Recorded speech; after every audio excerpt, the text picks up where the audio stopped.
আসসালামু আলাইকুম। আশা করি সবাই ভালো আছেন, সুস্থ আছেন। সিএসএস ভিডিও টিউটোরিয়াল আজকে আমাদের 29 নম্বর ক্লাস। গত ভিডিওতে আমরা সিএসএস নেভিগেশনের হরিজন্টাল মেনুটা তৈরি করেছিলাম এবং আজকে আমরা ভার্টিক্যাল মেনুটা তৈরি করব।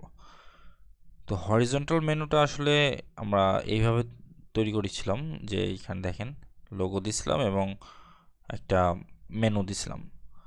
তো আজকে আমরা ভার্টিক্যালটা তৈরি করব, সেটাতে আমাদের জাস্ট এইভাবে একটা মেনু থাকবে যেখানে সাইড বার আমরা চাইলে সাইড বার তৈরি করতে পারতাম, বাট সাইড বারটা একদম ফুললি তৈরি করা একটু কষ্টকর হয়ে যাবে। আপনারা আমার একটা পার্সোনাল চ্যানেল আছে, আপনি সেখানে গিয়েও দেখতে পারেন। সেখানে অনেকগুলো এটার তৈরি করার ভিডিও আছে, সেটার নাম হচ্ছে ডেভ ইঞ্জিন। আপনারা ইউটিউবে সার্চ করলে সবার প্রথমে আমাদের চ্যানেলটা আসবে, সেখান থেকে আপনারা দেখে নিতে পারেন। তো এখানে আপনারা দেখেন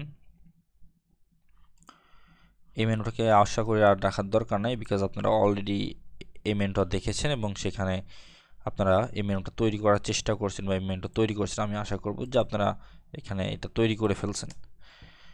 তো এইভাবেই থাকবে আমার এই লিস্টটা, এইভাবেই থাকবে, আমি কিচ্ছু চেঞ্জ করব না। জাস্ট আমার এটা সিএসএসটা চেঞ্জ করে ফেলবো। আমার এই সিএসএসটা এইগুলোর দরকার নাই, জাস্ট আমার এইটুকু রাখা লাগবে। ওকে, এইটুকু রেখে দিলাম। আমার এখন দেখেন আমার আগে যা ছিল তাই। এখন কিন্তু আমি এটাকে নতুন করে ডিজাইন করব। আচ্ছা, তার জন্য প্রথমে আমি আমার মেনুটাকে ধরি। মেনুটা নেভিগেশন একটা উইথ সেট করে দেব। নেভিগেশনের উইথ হবে 300 পিক্সেল, উইথ 300 পিক্সেল। ওকে, এবং হাইট হবে 100 ভিএইচ, হাইট 100 ভিএইচ। ব্যাকগ্রাউন্ড একটা গ্রে কালার দিয়ে দিলাম। আচ্ছা, বোঝার সুবিধার্থে যে কোনটুকু আমাদের, এবং রাইট সাইডে বর্ডার রাইট 1 পিক্সেল সলিড দিলাম। এখন যদি আমি ব্যাকগ্রাউন্ড বাদ দিই, তারপর আমি বুঝতে পারবো যে এটা আমার মেনু। তো ব্যাকগ্রাউন্ড আসলে এতটা গ্রে না দিয়ে হালকা গ্রে করি, যাতে আমার জাস্ট খালি একটু বোঝার সুবিধার্থে।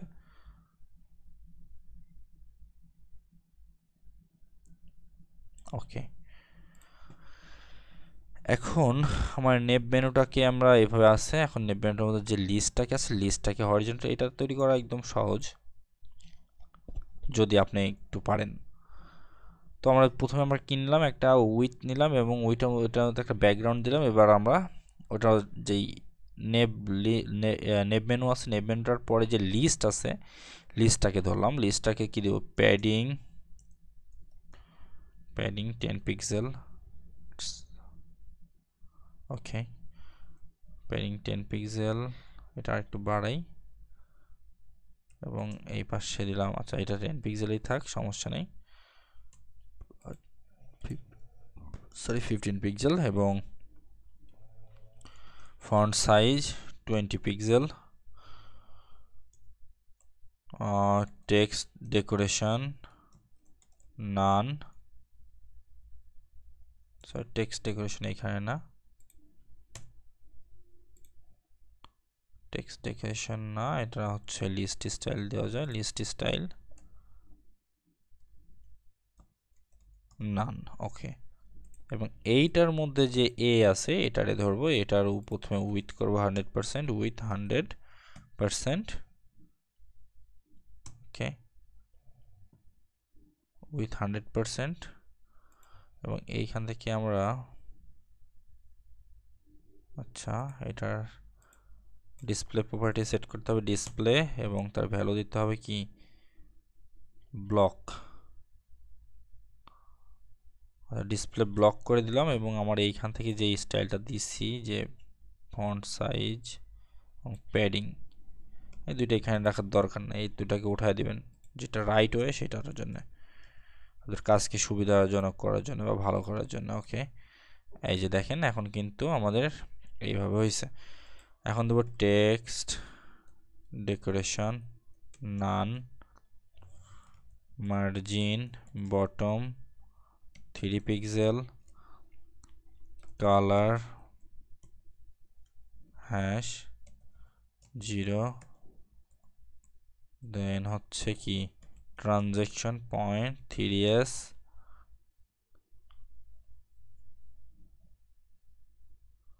ওকে এবং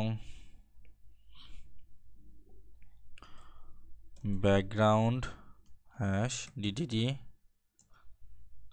আর এইটাই যে ব্যাকগ্রাউন্ডটা দিয়েছিলাম এটা আমি এই মুহূর্তে উঠায় দিব এই ব্যাকগ্রাউন্ডের আর দরকার নাই ওই ব্যাকগ্রাউন্ড বাদ দিয়ে আমি এইটার ব্যাকগ্রাউন্ড সেট করব এবং এটার ব্যাকগ্রাউন্ডটাকে একটু লাইট করে দিব একদম একদম হালকা চাইলে আরো লাইট করতে পারেন ওকে তো এটার ভিতরে এই অবস্থায় থাকলো সেকেন্ড হচ্ছে এটাতে আমি যাব এবং এতে হোভার করলে কি হবে ব্যাকগ্রাউন্ড হবে হ্যাঁ DDD এবং এইটাকে আমরা কি করব এইটাকে এইখানে নিয়ে সবুজ কালার দিয়ে দিলাম এবং তার ভেতরে কালারটা দিব colour hash FFF triple F সমান হোয়াইট কালার এই যে দেখেন সুন্দর একটি মেনু তৈরি হয়ে গেল আচ্ছা আমরা কোডটাকে সেভ করি Ctrl A দেন এখানে পেস্ট দেখেন মাত্র 25 লাইন কোড লাগছে কিন্তু এটা ডিজাইন করতে 20-25 লাইন কোডের মধ্যে এটা হয়ে গেছে তো অ্যাকচুয়ালি মেনুটা আসলে এরকম না গুগল ফন্ট ইউজ করলে আরো সুন্দর হবে যদি গুগল ফন্ট কিভাবে ইউজ করে দেখেন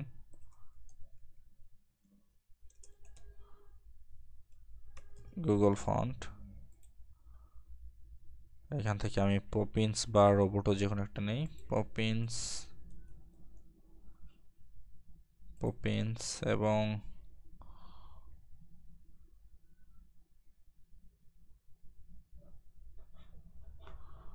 আচ্ছা এখানে ন্যাশন একটা নেওয়া আছে এটাই থাক প্রত্যেকটা সিলেক্ট করা আছে এটাই ভালো লাগবে সময় ওকে দেন হচ্ছে এটা টপে রাখলাম এবং এইটার যে ফন্ট ফ্যামিলিটা আছে না এটাকে আমরা এখানে বডির মধ্যে দিয়ে দেব এখানে বডিতে বডি এবং ফন্ট ফ্যামিলি এইটা দেখা যাক কি ফন্ট আসছে দেখেন এই যে এখন কিন্তু আপনার ফন্টটা চেঞ্জ হয়ে গেছে ফন্ট এবং স্টাইল দুইটাই চেঞ্জ হয়ে গেছে যদিও এই কালারটা আসলে এটার জন্য না এই কালারটা সুন্দর লাগছে না এই কালারগুলো আপনারা নিজেদের মতো করে চেঞ্জ করে নেবেন এবং আপনাদের বোঝার সুবিধার্থে আমি দিয়ে দিচ্ছি যাতে এখানে আপনারা বুঝতে পারেন আপনাদের চোখে ধরে যে না ডিজাইনটা আসলে এরকমভাবে করতে হয় তো আশা করি বুঝতে পারছেন সবাই যদি না বুঝেন অবশ্যই আমাদেরকে কমেন্ট করে জানাবেন এবং আমাদের ফেসবুক পেজে জয়েন হবেন আমাদের ফেসবুক পেজ আমাদের ভিডিও ডেসক্রিপশনে দেওয়া থাকবে এবং আমাদের চ্যানেলটি সাবস্ক্রাইব করবেন সবাইকে অসংখ্য ধন্যবাদ আল্লাহ হাফেজ